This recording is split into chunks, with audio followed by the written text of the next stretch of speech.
Hi hello friends, welcome back to our channel vlogs by Mala. ಇವತ್ತಿನ ವಿಡಿಯೋದಲ್ಲಿ perfect ಆಗಿರುವಂಥ ರವೆ ಉಂಡೆ ಯಾವ ರೀತಿ ಮಾಡೋದಂತ ನೋಡೋಣ ಬನ್ನಿ. ಈ ವಿಡಿಯೋದಲ್ಲಿ ಹೇಳುವಂಥ ಸ್ವಲ್ಪ ಟ್ರಿಕ್ಸನ್ನು ಫಾಲೋ ಮಾಡಿದರೆ ಸಾಕು, 15 ದಿನ ಆದರೂ ಯಾವುದೇ ಕಾರಣಕ್ಕೂ ಈ ರವೆ ಉಂಡೆ ಕೆಡೋದಿಲ್ಲ. ಹಾಗೆ ಇನ್ನೂ ತುಂಬ ಜನ ನಮ್ಮ ಚಾನಲ್ ಸಬ್ಸ್ಕ್ರೈಬ್ ಮಾಡಿದೆ ಹಾಗೆ ನೋಡ್ತಿದ್ದೀರಾ, ದಯವಿಟ್ಟು ಸಬ್ಸ್ಕ್ರೈಬ್ ಮಾಡಿ. ಹಾಗೆ ಈ ವಿಡಿಯೋನ ಕೊನೆ ತನಕ ಸ್ಕಿಪ್ ಮಾಡಿದೆ ನೋಡಿ. ಓಕೆ, ಬನ್ನಿ ರೆಸಿಪಿ ಯಾವ ಥರ ಮಾಡೋದಂತ ನೋಡೋಣ. ಈಗ ಒಂದು ಬಾಣಲಿಯಲ್ಲಿ ಅರ್ಧ kg ಅಷ್ಟು ರವೆ ತಗೊಂಡಿದ್ದೀನಿ.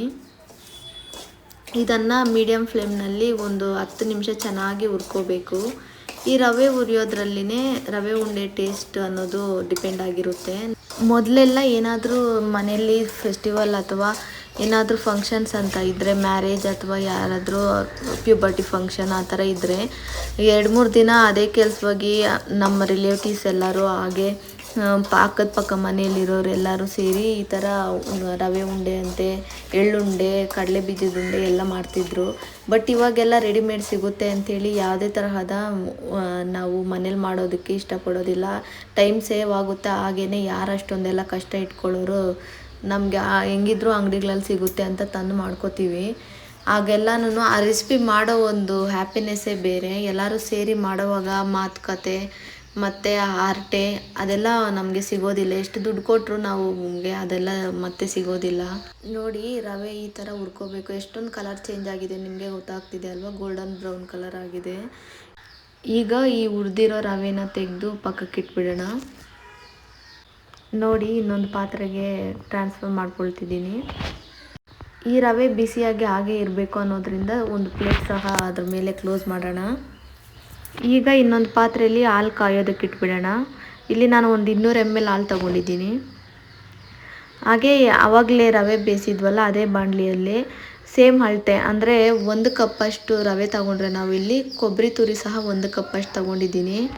ನಾನು ಇಲ್ಲಿ ಹಸಿ ಕೊಬ್ಬರಿ ತಗೊಂಡಿದ್ದೀನಿ. ಒಣ ಕೊಬ್ಬರಿಗಿಂತಲೂ ಹಸಿ ಕೊಬ್ಬರಿ ತಗೊಂಡ್ರೆ ಟೇಸ್ಟ್ ಚೆನ್ನಾಗಿರುತ್ತೆ. ಈ ಕೊಬ್ಬರಿಯನ್ನು ಹುರಿಯೋವಾಗೂ ಅಷ್ಟೇ ಫ್ಲೇಮನ್ನು ಮೀಡಿಯಮ್ ಫ್ಲೇಮ್ನಲ್ಲಿ ಇಟ್ಕೊಂಡು ಹುರಿಬೇಕು. ಇದು ಸಹ ಚೆನ್ನಾಗಿ ಕಲರ್ ಚೇಂಜ್ ಆಗಬೇಕು. ಅದುವರೆಗೂ ಸ್ವಲ್ಪ ಪೇಷನ್ಸಿಂದ ಚೆನ್ನಾಗಿ ಹುರ್ಕೊಂಡ್ರೆ ಟೇಸ್ಟ್ ಚೆನ್ನಾಗಿರುತ್ತೆ. ನೋಡಿ, ಈ ಥರ ಯಾವುದೇ ಕಾರಣಕ್ಕೂ ತಳ ಅಂಟದೇ ಇರೋವಾಗೆ ಬೇಯಿಸ್ಕೊಳ್ಳಿ, ಚೆನ್ನಾಗಿರುತ್ತೆ. ನೋಡಿ, ನಿಮಗೆ ಗೊತ್ತಾಗ್ತಿದೆ ಎಷ್ಟೊಂದು ಉದ್ರಿಯಾಗಿ ಬಂದಿದೆ. ಹಾಗೆ ಕಲರ್ ಸಹ ಬ್ರೌನ್ ಕಲರ್ಗೆ ಚೇಂಜ್ ಆಗಿದೆ. ಈ ಸಮಯದಲ್ಲಿ ನಾನಿಲ್ಲಿ ಒಂದು 300 ಗ್ರಾಮ್ ಅಷ್ಟು ಸಕ್ಕರೆ ತಗೊಂಡಿದ್ದೀನಿ. ಹಾಗೆಯೇ ಸ್ವಲ್ಪ ಟೇಸ್ಟಿಗೆ ಏಲಕ್ಕಿ ಪುಡಿ, ಇದನ್ನೆಲ್ಲನೂ ಸಹ ಚೆನ್ನಾಗಿ ಮಿಕ್ಸ್ ಮಾಡೋಣ. ಈ ಸಮಯದಲ್ಲಿ ಮೀಡಿಯಮ್ ಫ್ಲೇಮ್ನಲ್ಲಿ ಇಟ್ಕೊಳ್ಳೋದು ಬೇಡ, ಆದಷ್ಟು ಸಿಮ್ ಫ್ಲೇಮ್ನಲ್ಲಿಟ್ಟು ಇದನ್ನು ಚೆನ್ನಾಗಿ ಫ್ರೈ ಮಾಡ್ಕೊಳ್ಳಿ. ಸಕ್ಕರೆ ನಾವು ಬಿಸಿ ಮೇಲೆ ಹಾಕಿರೋದ್ರಿಂದ ಮೆಲ್ಟ್ ಆಗೋದು ನಮಗೆ ಗೊತ್ತಾಗುತ್ತೆ. ಕಲಸೋವಾಗ ಸ್ವಲ್ಪ ಬಿಗಿ ಹಿಡಿಯುತ್ತೆ, ಆವಾಗ ನಮಗೆ ಗೊತ್ತಾಗುತ್ತೆ ಸಕ್ಕರೆ ಕರಗ್ತಿದೆ ಅಂತ. ಈ ಥರ ಸಕ್ಕರೆ ಸಹ ಕ್ಯಾರಮಲೈಸ್ ಅಂದರೆ ಹಾಫ್ ಕ್ಯಾರಮಲೈಸ್ ಆದಾಗ ಅದರ ಟೇಸ್ಟ್ ಎನ್ಹಾನ್ಸ್ ಆಗುತ್ತೆ. ಅದರಿಂದನೇ ನಾವು ಈ ಥರ ಸಕ್ಕರೆ ಆ್ಯಡ್ ಮಾಡೋದು. ಕೆಲವರು ಪುಡಿ ಮಾಡಿ ಸಹ ಸಕ್ಕರೆ ಸೇರಿಸ್ತಾರೆ, ಬಟ್ ನನಗೆ ಆ ಮೆಥಡ್ ಸಹ ಟ್ರೈ ಮಾಡಿ ನೋಡಿದ್ದೀನಿ, ಅಷ್ಟೊಂದು ರುಚಿ ಅನಿಸ್ಲಿಲ್ಲ. ಬಟ್ ಈ ಥರ ಹಾಫ್ ಕ್ಯಾರಮಲೈಸ್ ಥರ ಆಗುತ್ತೆ ಅಲ್ವಾ ಸಕ್ಕರೆ, ಆಗ ಟೇಸ್ಟ್ ತುಂಬ ಚೆನ್ನಾಗಿರುತ್ತೆ. ನೋಡಿ, ಈ ಥರ ಮೀಡಿಯಮ್ ಫ್ಲೇಮ್ನಲ್ಲಿಟ್ಟು ಕನಿಷ್ಠ ಅಂದರೂ ಸಹ ಒಂದು 10 ನಿಮಿಷನಾದರೂ ನಾವು ಈ ಥರ ಫ್ರೈ ಮಾಡ್ಕೋಬೇಕು. ನಮ್ಗೆ ಗೊತ್ತಾಗುತ್ತೆ ಆ ಟೇಸ್ಟ್ ಬಿಗಿಯಾಗಿ ಒಂಥರ ಹಿಡಿಯೋ ಥರ ಆಗುತ್ತೆ. ಈ ಸಮಯದಲ್ಲಿ ಆವಾಗಲೇ ನಾವು ಫ್ರೈ ಮಾಡಿ ಇಟ್ಟಿರ್ತಿದ್ವಲ್ವ ರವೆ, ಅದನ್ನು ಸೇರಿಸ್ಕೊಳ್ಳೋಣ. ಇದನ್ನು ಸೇರಿಸಿದ ನಂತರ ಸಿಮ್ ಫ್ಲೇಮ್ನಲ್ಲೇ ಇಟ್ಕೊಂಡು ಸಹ ಇದನ್ನು ಫ್ರೈ ಮಾಡೋಣ. ಈಗ ಎಲ್ಲನೂ ಹಾಕಿ ಈ ಥರ ಕಂಬೈನ್ ಮಾಡಿ ಇದನ್ನು ಸಹ ಒಂದು 5 ನಿಮಿಷ ಈ ಥರ ಫ್ರೈ ಮಾಡೋದ್ರಿಂದ ಎಲ್ಲದರ ಟೇಸ್ಟ್ ಚೆನ್ನಾಗಿ ಕಂಬೈನ್ ಆಗುತ್ತೆ. ಹಾಗೆ ಸಕ್ಕರೆ ಕರಗ್ತಾ ಅದು ಉಂಡೆ ಹಿಡಿಯೋ ಪದಕ್ಕೆ ಬರುತ್ತೆ. ಅದು ಗೊತ್ತಾದಾಗ ಒಂದೇ ಒಂದು ಸ್ಪೂನ್ ತುಪ್ಪ ಸೇರಿಸ್ಕೊಳ್ತಿದ್ದೀನಿ ನಾನು ಇಲ್ಲಿ. ಕೆಲವರು ರವೆ ಹುರಿಯೋವಾಗಲೇ ತುಪ್ಪ ಸೇರಿಸ್ಬಿಡ್ತಾರೆ, ಅದು ಏನು ಅಷ್ಟೊಂದು ಚೆನ್ನಾಗಿರಲ್ಲ. ನಿಮಗೆ ತುಪ್ಪ ಇನ್ನೂ ಬೇಕು ಅಂದರೆ ಈ ಸಮಯದಲ್ಲಿ ಸೇರಿಸ್ಕೊಂಡ್ರೆ ತುಪ್ಪದ ವಾಸನೆ ತುಂಬ ಚೆನ್ನಾಗಿರುತ್ತೆ. ಹುರಿಯೋವಾಗ ಸೇರಿಸೋದಕ್ಕಿಂತ ಈ ಥರ ಟೈಮ್ನಲ್ಲಿ ಸೇರಿಸ್ಕೊಂಡ್ರೆ ತುಪ್ಪದ ವಾಸನೆ ಘಮ ಘಮ ಅಂತ ಚೆನ್ನಾಗಿರುತ್ತೆ. ಈ ಸಮಯದಲ್ಲಿ ನಾವು ಆವಾಗಲೇ ಕಾಯಿಸೆತ್ತಿಟ್ಟಿದ್ವಲ್ವ ಹಾಲು, ಅದನ್ನು ಸೇರಿಸ್ಕೋಬೇಕು. ಈ ಹಾಲು ಬೆಚ್ಚಗೇನೆ ಇರಬೇಕು ನಾವು ಸೇರಿಸೋವಾಗ, ಯಾವುದೇ ಕಾರಣಕ್ಕೂ ತಣ್ಣಗಾಗಬಾರ್ದು. ಈ ಹಾಲು ಫುಲ್ಲು ಸಹ ಸೇರಿಸ್ಬಿಡಬೇಕು. ಸೇರಿಸಿ ಚೆನ್ನಾಗಿ ಅದನ್ನು ಮಿಕ್ಸ್ ಮಾಡಬೇಕು. ಎಲ್ಲ ಪದಾರ್ಥಗಳು ಚೆನ್ನಾಗಿ ಕಂಬೈನ್ ಆದ್ರೇ ಟೇಸ್ಟ್ ಚೆನ್ನಾಗಿರುತ್ತೆ. ಹಾಗೆ ಉಂಡೆ ಹಿಡಿಯೋದಕ್ಕೂ ಸಹ ನಮಗೆ ಚೆನ್ನಾಗಿರುತ್ತೆ. ನೋಡಿ ಈಗ ಎಷ್ಟು ಚೆನ್ನಾಗಿ ಎಲ್ಲನೂ ಬೈಂಡ್ ಆಗಿದೆ. ಉಂಡೆ ಹಿಡಿಯುವ ಪದಕ್ಕೆ ಬಂದಿದೆ ಅಂತ ಗೊತ್ತಾದಾಗ ಇದನ್ನೆಲ್ಲನೂ ಒಂದು ಹತ್ರ ಸೇರಿಸಿ ಒಂದು ಪ್ಲೇಟ್ ಮುಚ್ಚಿ ಫ್ಲೇಮ್ನ ಆಫ್ ಮಾಡಿಬಿಡೋಣ. ಇದನ್ನು ಬಿಸಿ ಇರೋವಾಗಲೇ ಆದಷ್ಟು ಕೈಗೆ ಸ್ವಲ್ಪ ತುಪ್ಪ ಸವರಿಸಿ ಆ ಉಂಡೆ ಹಿಡಿದುಕೊಂಡ್ರೆ ಚೆನ್ನಾಗಿರುತ್ತೆ.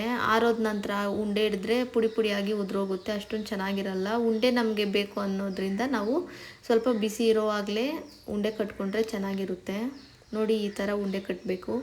ನಿಮಗೆ ಏನಾದರೂ ದೊಡ್ಡ ಗಾತ್ರದಲ್ಲಿ ಬೇಕು ಅಂದರೆ ಸ್ವಲ್ಪ ದೊಡ್ಡದಾಗಿ ಕಟ್ಕೋಬೋದು, ಇಲ್ಲ ಚಿಕ್ಕ ಚಿಕ್ಕದಾಗಿದ್ರೇ ಸಾಕು ಅನ್ನೋಗಿದ್ರೆ ನೋಡಿ ಈ ಥರ ಎತ್ಕೊಂಡ್ರೆ ಹಿಟ್ಟು ಎಲ್ಲದಕ್ಕೂ ಈಕ್ವಲ್ ಸೈಜಾಗಿ ಬರುತ್ತೆ. ನೋಡಿ ಎಷ್ಟು ಚೆನ್ನಾಗಿ ಬಂದಿದೆ ಅಂತ. ಈ ಥರ ಉಂಡೆ ಹಿಡಿದು ಎಲ್ಲನೂ ಇನ್ನೊಂದು ಪ್ಲೇಟ್ನಲ್ಲಿ ಇಟ್ಕೊಳ್ಳೋಣ. ನೋಡಿ ಈ ಥರ ಹೀಗೆ ಇರೋ ಎಲ್ಲನೂ ಸಹ ಬಿಸಿ ಇದ್ದಾಗಲೇ ಎಲ್ಲ ಉಂಡೆ ಮಾಡಿ ಎತ್ತಿಟ್ಬಿಡೋಣ. ಈಗ ನೀವು ಇದೇ ಥರ ಪ್ಲೈನಾಗಿ ಸಹ ಸರ್ವ್ ಮಾಡ್ಬೋದು, ಇಲ್ಲ ನಿಮಗೆ ಸ್ವಲ್ಪ ಡೆಕೋರೇಟಾಗಿ ಕಾಣಿಸ್ಬೇಕು ಅಂದರೆ ತುಪ್ಪದಲ್ಲಿ ಕರೆದಿಟ್ಟಿರೋ ದ್ರಾಕ್ಷಿ ಗೋಡಂಬಿ ಸಹ ಅದ್ರ ಮೇಲೆ ಒಂದೊಂದು ಇಟ್ಟು ಡೆಕೋರೇಟ್ ಮಾಡ್ಬೋದು. ನೀವು ಸ್ವಲ್ಪ ದ್ರಾಕ್ಷಿ ಗೋಡಂಬಿ ಸ್ವಲ್ಪ ರಿಚಾಗಿ ಕಾಣಿಸ್ಬೇಕು ಅಂದರೆ ಲಾಸ್ಟಲ್ಲಿ ನಾವು ತುಪ್ಪ ಆ್ಯಡ್ ಮಾಡ್ತೀವಿ ನೋಡಿ, ಆ ಟೈಮ್ನಲ್ಲಿ ತುಪ್ಪದಲ್ಲಿ ಕರೆದಿಟ್ಕೊಂಡಿರೋ ದ್ರಾಕ್ಷಿ ಗೋಡಂಬಿ ಸಹ ಆ್ಯಡ್ ಮಾಡಿ ಉಂಡೆ ಕಟ್ಕೋಬೋದು. ಅದು ಸಹ ನಿಮ್ಮ ಇಷ್ಟ. ಬಟ್ ನನಗೆ ಈ ಥರ ಪ್ಲೈನಾಗಿದ್ದರೆ ಇಷ್ಟ ಅಂಥೇಳಿ ನಾನು ಈ ಥರ ಮಾಡಿದ್ದೀನಿ. ಹೋಪ್ ನಿಮಗೆ ಇವತ್ತಿನ ವಿಡಿಯೋ ಇಷ್ಟ ಆಗಿದೆ ಅಂತ ನೆನೆಸ್ಕೊಳ್ತೀನಿ. ನೆಕ್ಸ್ಟ್ ಇನ್ನು ಯಾವ ತರಹದ ರೆಸಿಪಿ ಟ್ರೈ ಮಾಡೋಣ ಅಂತ ಕಾಮೆಂಟ್ಸಲ್ಲಿ ತಿಳಿಸಿ. Thank you for watching. ಹಾಗೆ ಇನ್ನೂ ಹೆಚ್ಚಿನ ವೀಡಿಯೋಸ್ಗಾಗಿ ನಮ್ಮ ಚಾನಲ್ನ ಸಬ್ಸ್ಕ್ರೈಬ್ ಮಾಡ್ಕೊಳ್ಳಿ. Thank you.